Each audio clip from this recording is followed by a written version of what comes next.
So now it's time to tighten down the head, and I've printed off a sheet from the workshop manual rather than bringing the manual down and getting it all dirty. This little piece of paper is kind of interesting because it's got all the bolts which size they should be.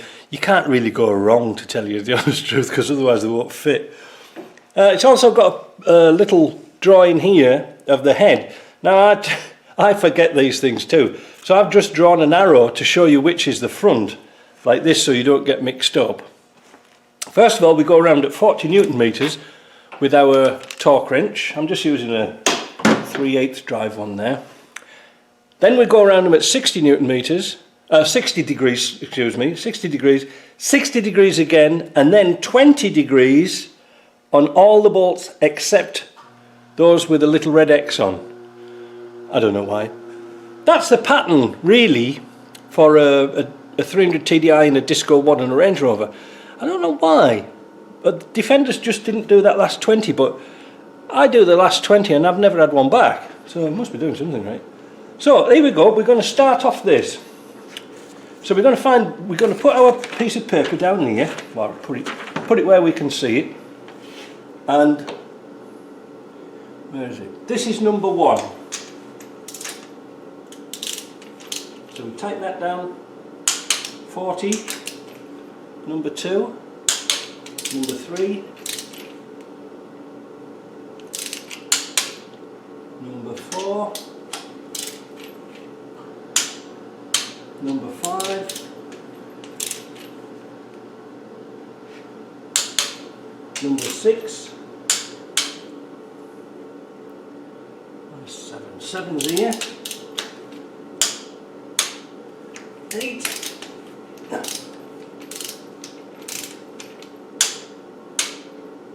9, 10, 11, 12, ooh, get a bit stretchy now,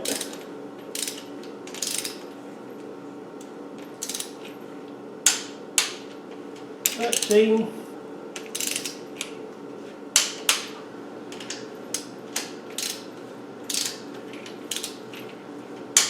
14, 15,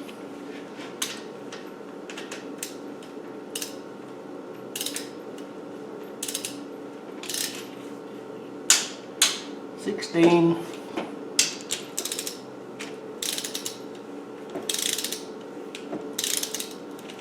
17, and the last one, 18. You can see how the head's starting to pull down now because I rattled them down with my little gun here, but they've come a bit loose now, they start to settle down.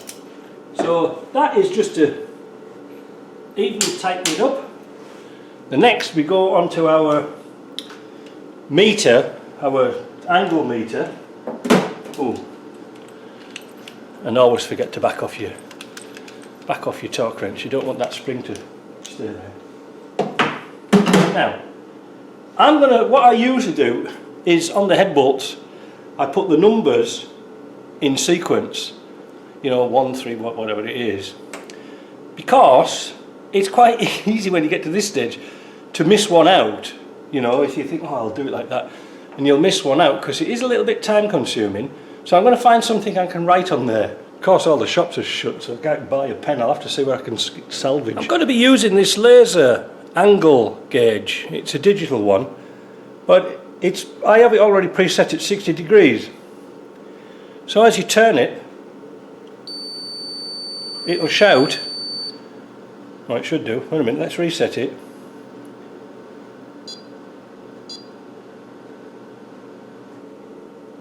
Oh, don't tell me battery's gone flat. That would just make my day. Right, after that technical difficulty, we've got some new batteries in and it's working fine, I believe. So we go, I'll show you again. Because it works horizontal or vertical, it doesn't really matter. It'll zero itself. You know, you have to be very careful because if you move, there. So if we turn it, once it gets to 55, See, that's what it wasn't doing before. It gives you a warning buzzer, you're getting up there. Can't go wrong, can you? So I've put some marks on the bolts, and the reason we didn't put marks on the bolts like the head bolts, if you can perhaps see, I don't know, must get another stand, it's too low. You do that after you've done your 40 Newton meters, because all the bolts could be all over the place. Now you know everything is set and even. So I've marked this is number 1, and the other reason I've done it like that is that you can see that, so now they'll all be 60 degrees, so if you miss one you'll see it instantly, because it is really, really awkward to do sometimes. And we shouldn't have too much of a problem with this, because look, no bull bar, no lights. Excellent. Poor old mechanic can get in and work on his truck. What do you want? Right, so let's set this up, see if I can get as close as I can. Now I'm only going to do 1 or 2 because you'll find it a bit boring. I'll try and show you on this bolt here how it works. And you have to go sort of smooth and progressive. You know, don't jerk. You'll see it goes red. There, you see? It goes red when it's tight. Good, isn't it? Let's finish them all off, because it's kind of annoying. So, that's the first round done. I don't know if you can see, but all the numbers on the bolts are at a 60 degree angle now, so I can have a whiz round them, I think. That's fine. So now we have to do it again. What fun, eh? That's the second stage done. The third stage is 20 degrees, but not on these bolts here. You can see I've wiped off the marker with some brake cleaner, so I know not to touch these. Now this is where it gets a bit complicated, because obviously it went in a pattern.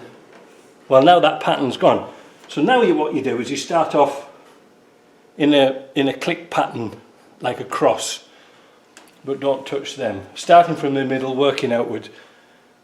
Oh, I'm all puffed out. What a carry on that is. Yeah, so do that, tighten them down again, an extra 20 Newton meters. It isn't much, so on my gauge here I'm just going to wing it, because I haven't got a preset for 20. You'll see on this one. So I'll set the gauge to 0.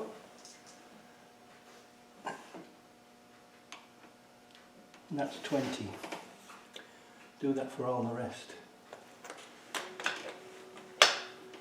It is a mess about.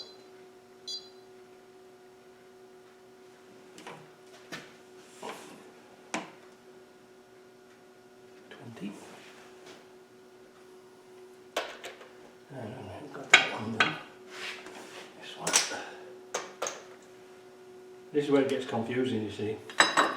The next thing we're going to do is fit the push rods. First of all, I'm going to go around all the holes again. Now I've got my oil can topped up. Put some oil on top of the tappets, like that. Never let an engine run dry. Just always put more oil on. And then I've got my marble top here. What I'm going to do is check the push rods. See if they're flat. See? There's no waving anything of that one. Put it in, turn it, and make sure it sits in the little cap that goes in on top of the tappet, on the tappet itself. And again, fill the cap up and let oil run down the stem. Do that for them all. Uh-oh, Houston, we have a problem. Look at this one. Can you see it? See how it doesn't turn right? Telltale mark, it's been hitting on the head here. And you know what? This is the, what is it now, sixth one. Yeah, that's a sixth, 7, 8, yeah, that's a sixth one. And these two here had the little caps missing off the valves. I think it's been over adjusted and bent the pushrod, look. Kaput. What's this one like?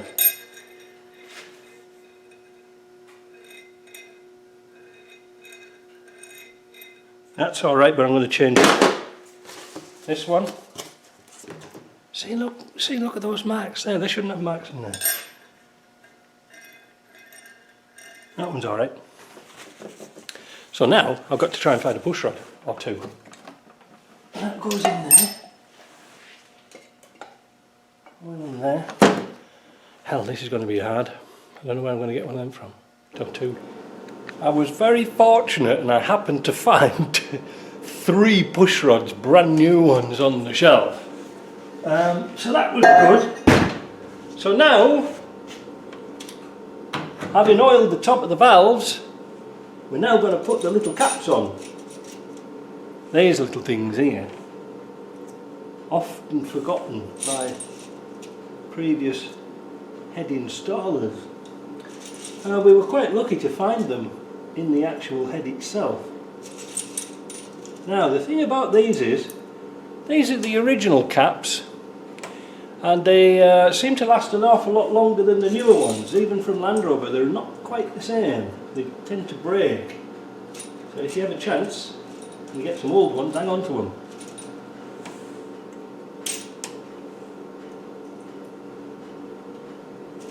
I haven't got any left.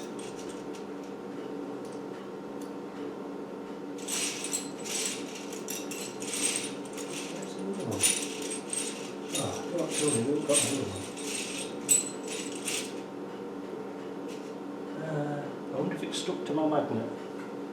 We've got them all there except for one. I'm sure we found it. I'll check on my magnet. Next thing we're going to do is fit the rocker shaft. It's most important now that we check the pads here and the balls that there's no wear on them. They should be nice and even.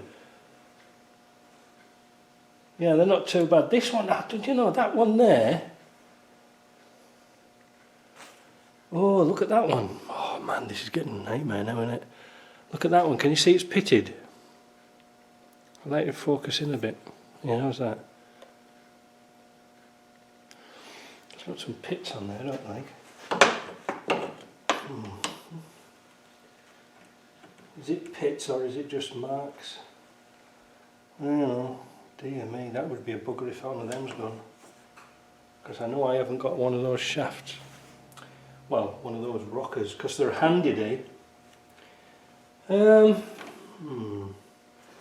the funniest thing is, that's at the front here.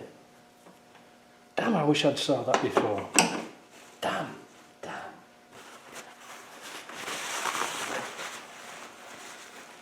I don't like that pitting. It feels too rough. Here we go again, looking for more parts. What I could do is just fit it temporarily to get this motor running and then swap it out, because it's nothing to swap the rocker shaft off. It's nothing at all. But I could always stone it a bit, but then again, well, I'll see if I've got a rocker. Bugger. I haven't got one. You know, like I said, they're easy to change the rocker shaft. I'll order one up, but like I say, with this current situation, I don't know if we're going to get any parts for quite a while. And I don't have any spares, I just went and checked. So we'll put it on. At least we can, like I said, at least we can get it mobile and get it out of my shop. Because I need to get some other jobs done. So what we're going to do is locate the balls in the socket. Just be careful, just take your time to do these things. Just make sure they're in.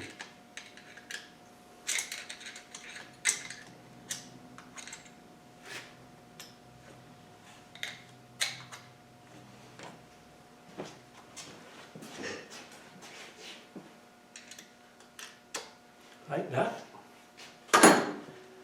Then we'll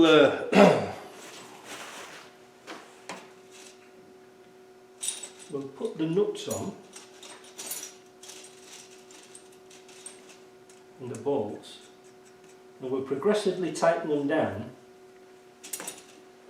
We'll progressively tighten the nuts and bolts down, and then we'll find out what the torques are.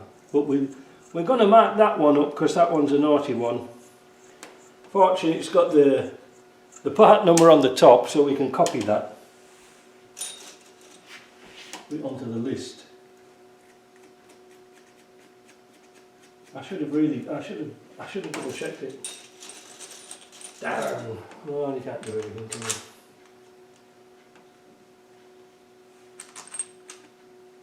Right, let's start to pull those down.